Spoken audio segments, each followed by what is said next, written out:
国外一名业余摄影师在野外取景时，无意间拍下了一张令人匪夷所思的照片。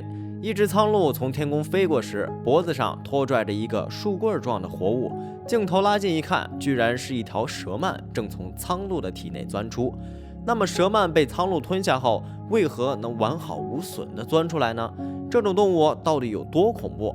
这里是万物灵，欢迎关注熊探长，带你探索有灵万物。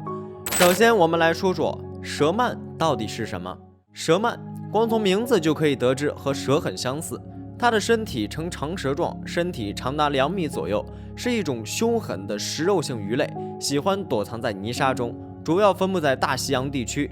在沿海城市的渔民们看来，蛇鳗尽管长相让人难以接受，但它的肉质鲜嫩细腻，是一种不可多得的美味。之所以蛇鳗能从苍鹭的颈部钻出来，这全都得益于它的生存习惯。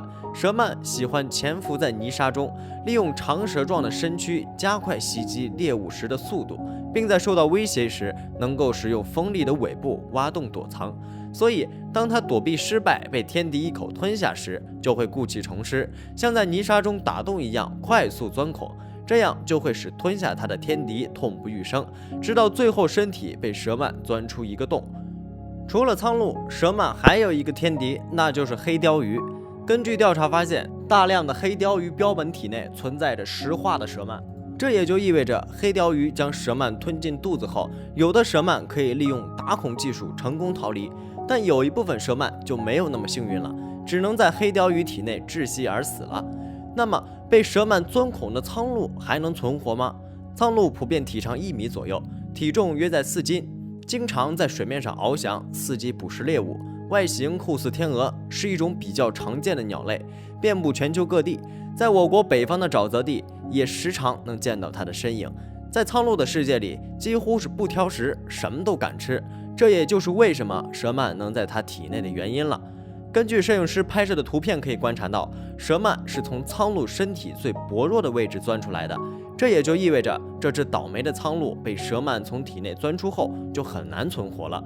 事实上，这也是因为苍鹭没有牙齿，在捕食猎物时不经过任何咀嚼直接吞下，才导致蛇鳗能存活下来，利用锋利的尾部刺穿它的脖子。苍鹭被体内猎物反杀的案例比比皆是，例如2020年12月，在佛罗里达州的一个湖面上，一只苍鹭直接张开巨型嘴巴，试图生吞鳄鱼幼崽。对于苍鹭来说，尽管这个鳄鱼已经达到了它身体的1/3，很难吞下，但丝毫没有放弃的念头，和鳄鱼周旋了长达25分钟，才将鳄鱼活吞。但顺利吞下并不等于成功享受美食，估计不久后，鳄鱼就会像蛇鳗一样在苍鹭的体内乱窜，最后导致苍鹭蛇肚破裂。这也再次证明了苍鹭是一种杂食性鸟类，不管是海洋生物还是爬行动物，都逃不过它的魔爪。所以每年被体内猎物反杀的苍鹭也不计其数。非常感谢您看完本期万物灵，如果您喜欢熊探长的视频，欢迎点赞、收藏、评论加关注。您的关注将是熊探长探秘的最大动力。